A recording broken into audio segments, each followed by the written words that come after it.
उत्तर प्रदेश के राज्यपाल आनंदीबेन पटेल जी, मुख्यमंत्री श्रीमान योगी आदित्यनाथ जी, उप मुख्यमंत्री केशव प्रसाद मौर्य जी, ब्रजेश पाठक जी, उत्तर प्रदेश के मंत्री, सांसद और विधायक साथी, प्रयागराज के मेयर और जिला पंचायत अध्यक्ष, अन्य महानुभाव और मेरे प्यारे भाई और बहनों,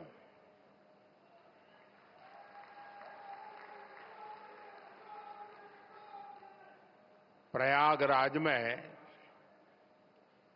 संगम की इस पावन भूमि को मैं श्रद्धापूर्वक प्रणाम करता हूं।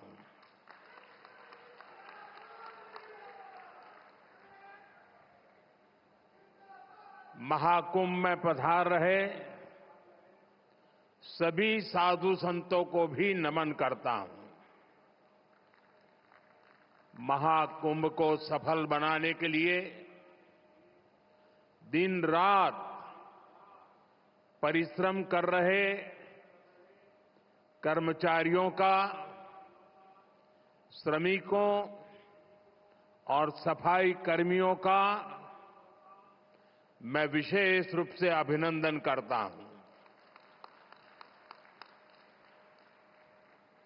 विश्व का इतना बड़ा आयोजन हर रोज लाखों श्रद्धालुओं के स्वागत और सेवा की तैयारी, लगातार 45 दिनों तक चलने वाला महायज्ञ, एक नया नगर बसाने का महाअभियान प्रयागराज की इस धरती पर एक नया इतिहास रचा जा रहा है।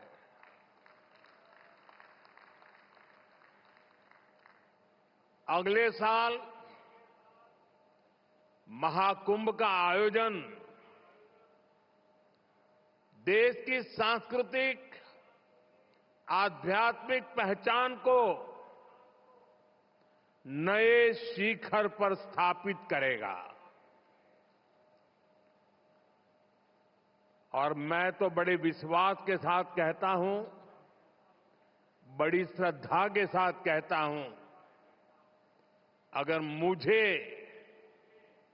इस महाकुंभ का वर्णन एक वाक्य में करना हो तो मैं कहूंगा, ये एकता का ऐसा महायज्ञ होगा जिसकी चर्चा पूरी दुनिया में होगी।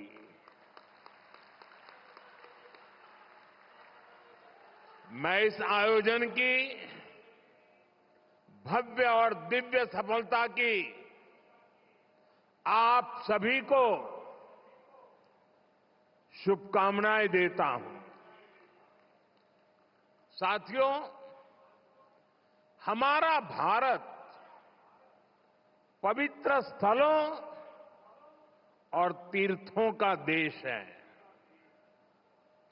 ये गंगा, यमुना, सरस्वती, कावेरी, नर्मदा जैसी अनगिनत पवित्र नदियों का देश है।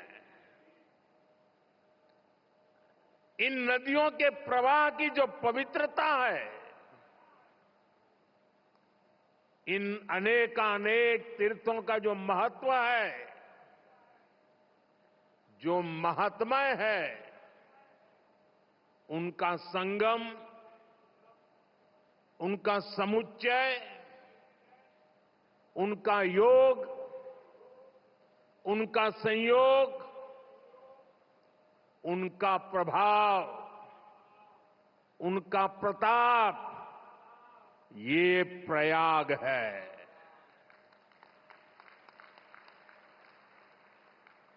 ये केवल 3 पवित्र नदियों का ही संगम नहीं है। प्रयाग के बारे में कहा गया है, माघ मकरगत रबी जब होई, तीरथ पति ही आव सब कोई। अर्थात जब सूर्य मकर में प्रवेश करते हैं, सभी दैवीय शक्तियां, सभी तीर्थ, सभी ऋषि, महर्षि, मनीषी प्रयाग में आ जाते हैं। ये वो स्थान है जिसके प्रभाव के बिना पुराण पूरे नहीं होते। प्रयागराज वो स्थान है जिसकी प्रशंसा वेद की ऋचाओं ने की है। भाइयों बहनों, प्रयाग वो है जहां पग पग पर पवित्र स्थान है, जहां पग पग पर पुण्य क्षेत्र है। त्रिवेणीम माधवम सोमम भरद्वाजम च वासुकिम वंदे अक्षयवटम शेषम प्रयागम तीर्थनायकम। अर्थात त्रिवेणी का त्रिकाल प्रभाव, वेणी माधव की महिमा, सोमेश्वर के आशीर्वाद, ऋषि भारद्वाज की तपोभूमि, नागराज वासुकी का विशेष स्थान, अक्षय वट की अमरता और शेष की अशेष कृपा, ये है हमारा तीर्थराज प्रयाग।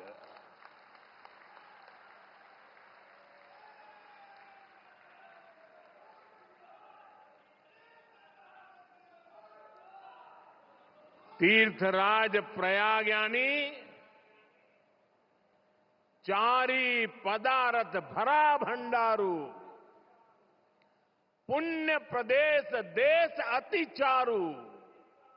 अर्थात जहां धर्म, अर्थ, काम, मोक्ष चारों पदार्थ सुलभ है, वो प्रयाग है। प्रयागराज केवल एक भौगोलिक भूखंड नहीं है, ये एक आध्यात्मिक अनुभव क्षेत्र है। ये प्रयाग और प्रयाग के लोगों का ही आशीर्वाद है कि मुझे इस धरती पर बार बार आने का सौभाग्य मिलता है।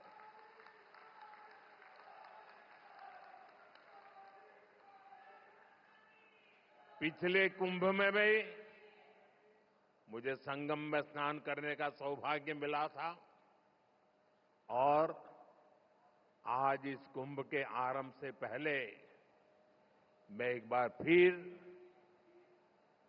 मां गंगा के चरणों में आकर के आशीर्वाद प्राप्त करने का सौभाग्य प्राप्त किया। आज मैंने संगम घाट के लेटे हुए हनुमान जी के दर्शन किए, अक्षय वट वृक्ष का आशीर्वाद भी प्राप्त किया। इन दोनों स्थलों पर श्रद्धालुओं की सहूलियत के लिए हनुमान कॉरिडोर और अक्षय वट कॉरिडोर का निर्माण हो रहा है। मैंने सरस्वती कूप रीडेवलपमेंट प्रोजेक्ट की भी जानकारी ली। आज यहां हजारों करोड़ रुपए के प्रोजेक्ट का लोकार्पण हुआ है। मैं इसके लिए आप सबको बधाई देता हूं। साथियों, महाकुंभ हजारों वर्ष पहले से चली आ रही हमारे देश की सांस्कृतिक आध्यात्मिक यात्रा का पुण्य और जीवंत प्रतीक है।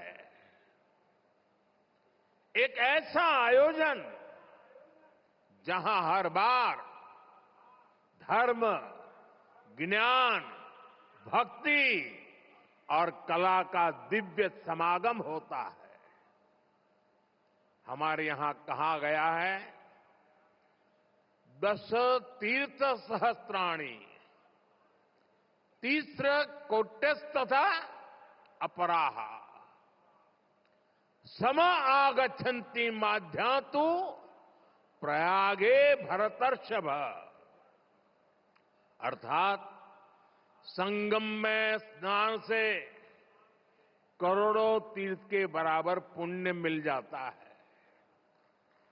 जो व्यक्ति प्रयाग में स्नान करता है वो हर पाप से मुक्त हो जाता है। राजा महाराजाओं का दौर हो या फिर सैकड़ों वर्षों की गुलामी का कालखंड, आस्था का ये प्रवाह कभी नहीं रुका। इसकी एक बड़ी वजह यह रही है कि कुंभ का कारक कोई बाह्य शक्ति नहीं है। किसी बाहरी व्यवस्था के बजाय कुंभ मनुष्य के अंतर मन की चेतना का नाम है। ये चेतना स्वतः जागृत होती है। यही चेतना भारत के कोने कोने से लोगों को संगम के तट तक खींच लाती है। गांव, कस्बों, शहरों से लोग प्रयागराज की ओर निकल पड़ते हैं। सामूहिकता की ऐसी शक्ति, ऐसा समागम शायद ही कहीं और देखने को मिले। यहां आकर संत महंत, ऋषि मुनि, ज्ञानी विद्वान, सामान्य मानवी सब एक हो जाते हैं।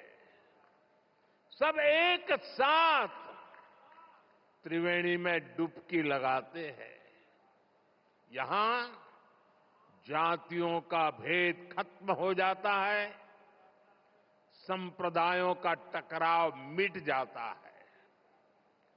करोड़ों लोग एक थे, एक विचार से जुड़ जाते हैं। इस बार भी महाकुंभ के दौरान यहां अलग अलग राज्यों से करोड़ों लोग जुटेंगे। उनकी भाषा अलग होगी, जातियां अलग होगी, मान्यताएं अलग होगी, लेकिन संगम नगरी में आकर वो सब एक हो जाएंगे। और इसलिए मैं फिर एक बार कहता हूं, ये महाकुंभ एकता का महायज्ञ है, जिसमें हर तरह के भेदभाव की आहुति दी जाती है। यहां संगम में डुबकी लगाने वाला हर भारतीय एक भारत श्रेष्ठ भारत की अद्भुत तस्वीर प्रस्तुत करता है। साथियों, महाकुंभ की परंपरा का सबसे अहम पहलू ये है कि इस दौरान देश को दिशा मिलती है। कुंभ के दौरान संतों के वाद में, संवाद में, शास्त्रार्थ में, शास्त्रार्थ के अंदर देश के सामने मौजूद अहम विषयों पर, देश के सामने मौजूद चुनौतियों पर व्यापक चर्चा होती है और फिर संत जन मिलकर राष्ट्र के विचारों को एक नई ऊर्जा देते थे, नई राह भी दिखाते थे। संत महात्माओं ने देश से जुड़े कई महत्वपूर्ण निर्णय कुंभ जैसे आयोजन स्थल पर ही लिए हैं। जब संचार के आधुनिक माध्यम नहीं थे, तब कुंभ जैसे आयोजनों ने बड़े सामाजिक परिवर्तनों का आधार तैयार किया था।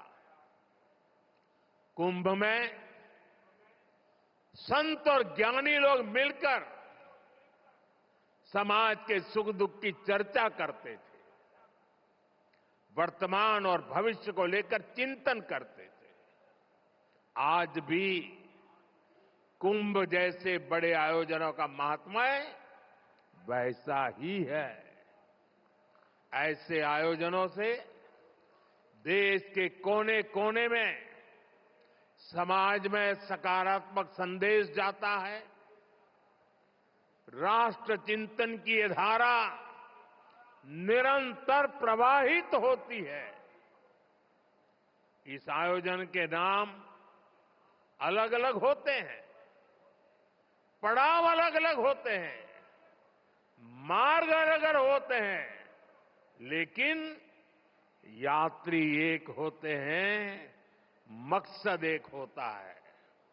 साथियों, कुंभ और धार्मिक यात्राओं का इतना महत्व होने के बावजूद पहले की सरकारों के समय इनके महात्म्य पर ध्यान नहीं दिया गया। श्रद्धालु ऐसे आयोजनों में कष्ट उठाते रहे, लेकिन तब की सरकारों को इससे कोई फर्क नहीं पड़ता था। इसकी वजह थी कि भारतीय संस्कृति से, भारत की आस्था से उनका लगाव नहीं था। लेकिन आज केंद्र और राज्य में भारत के प्रति आस्था, भारतीय संस्कृति को मान देने वाली सरकार है। इसलिए कुंभ में आने वाले श्रद्धालुओं के लिए सुविधाएं जुटाना डबल इंजन की सरकार अपना दायित्व समझती है। इसलिए यहां केंद्र और राज्य सरकार ने मिलकर हजारों करोड़ रुपए की योजनाएं शुरू की है। सरकार के अलग अलग विभाग जिस तरह महाकुंभ की तैयारियों को पूरा करने में जुटे हैं, वह बहुत ही सराहनीय है। देश दुनिया के किसी कोने से कुंभ तक पहुंचने में कोई दिक्कत न हो, इसके लिए यहां की कनेक्टिविटी पर विशेष फोकस किया गया है। अयोध्या, वाराणसी, रायबरेली, लखनऊ से प्रयागराज शहर की कनेक्टिविटी को बेहतर किया गया है। मैं जिस whole of the government approach की बात करता हूं, उन महाप्रयासों का महाकुंभ भी इस थली में नजर आता है। साथियों, हमारी सरकार ने विकास के साथ साथ विरासत को भी समृद्ध बनाने पर फोकस किया है। आज देश के कई हिस्सों में अलग अलग टूरिस्ट सर्किट विकसित किए जा रहे हैं। Ramayan circuit, Shri Krishna circuit, Buddhist circuit, Tirthankar circuit, इनके माध्यम से हम देश के उन स्थानों को महत्व दे रहे हैं जिन पर पहले फोकस नहीं था। स्वदेश दर्शन योजना हो, प्रसाद योजना हो, इनके माध्यम से तीर्थ स्थलों पर सुविधाओं का विस्तार किया जा रहा है। अयोध्या के भव्य राम मंदिर ने पूरे शहर को कैसे भव्य बना दिया है, हम सब इसके साक्षी हैं। विश्वनाथ धाम, महाकाल, महालोक, इसकी चर्चा आज पूरे विश्व में है। यहां अक्षय वट कॉरिडोर, हनुमान मंदिर कॉरिडोर, भारद्वाज ऋषि आश्रम कॉरिडोर में भी इसी विजन का प्रतिबिंब है। श्रद्धालुओं के लिए सरस्वती कूप, पातालपुरी, नागवासुकी, द्वादश माधव मंदिर का कायाकल्प किया जा रहा है। साथियों, हमारा ये प्रयागराज निषाद राज की भी भूमि है। भगवान राम के मर्यादा पुरुषोत्तम बनने की यात्रा में एक महत्वपूर्ण पड़ाव श्रृंगवेरपुर का भी है।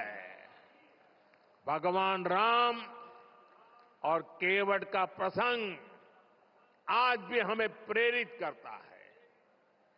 केवट ने अपने प्रभु को सामने पाकर उनके पैर धोए थे, उन्हें अपनी नाव से नदी पार कराई थी। इस प्रसंग में श्रद्धा का अनन्य भाव है।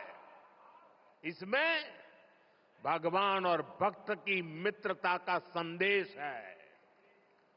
इस घटना का ये संदेश है कि भगवान भी अपने भक्त की मदद ले सकते हैं।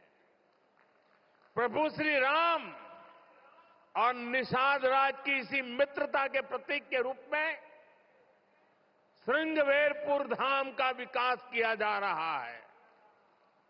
भगवान राम और निषाद राज की प्रतिमा भी आने वाली पीढ़ियों को समता और समरसता का संदेश देती रहेगी। साथियों, कुंभ जैसे भव्य और दिव्य आयोजन को सफल बनाने में स्वच्छता की बहुत बड़ी भूमिका है। महाकुंभ की तैयारियों के लिए नमामि गंगे कार्यक्रम को तेजी से आगे बढ़ाया गया है। प्रयागराज शहर के सैनिटेशन और वेस्ट मैनेजमेंट पर फोकस किया गया है। लोगों को जागरूक करने के लिए गंगा दूत, गंगा प्रहरी और गंगा मित्रों की नियुक्ति की गई है। इस बार कुंभ में 15,000 से ज्यादा मेरे सफाई कर्मी भाई बहन कुंभ की स्वच्छता को संभालने वाले हैं। मैं आज कुंभ की तैयारी में जुटे अपने सफाई कर्मी भाई बहनों का अग्रिम आभार भी व्यक्त करूंगा। करोड़ों लोग यहां पर जिस पवित्रता, स्वच्छता, आध्यात्मिकता के साक्षी बनेंगे, वो आपके योगदान से ही संभव होगा। इस नाते यहां हर श्रद्धालु के पुण्य में आप भी भागीदार बनेंगे। जैसे भगवान कृष्ण ने झूठे पत्तल उठाकर संदेश दिया था, कि हर काम का महत्व है, वैसे ही आप भी अपने कार्यों से इस आयोजन की महानता को और बड़ा करेंगे। ये आप ही हैं जो सुबह सबसे पहले ड्यूटी पर लगते हैं और देर रात तक आपका काम चलता रहता है। 2019 में भी कुंभ आयोजन के समय यहां की स्वच्छता की बहुत प्रशंसा हुई थी।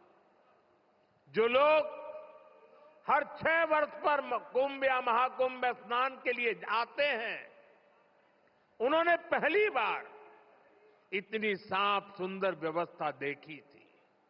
इसलिए आपके पैर धुलकर मैंने अपनी कृतज्ञता दिखाई थी। हमारे स्वच्छता कर्मियों के पैर धोने से मुझे जो संतोष मिला था, वो मेरे लिए जीवन भर का यादगार अनुभव बन गया है। साथियों, कुंभ से जुड़ा एक और पक्ष है जिसकी चर्चा उतनी नहीं हो पाती। ये पक्ष है कुंभ से आर्थिक गतिविधियों का विस्तार। हम सभी देख रहे हैं कैसे कुंभ से पहले इस क्षेत्र में आर्थिक गतिविधियों में तेजी आ रही है।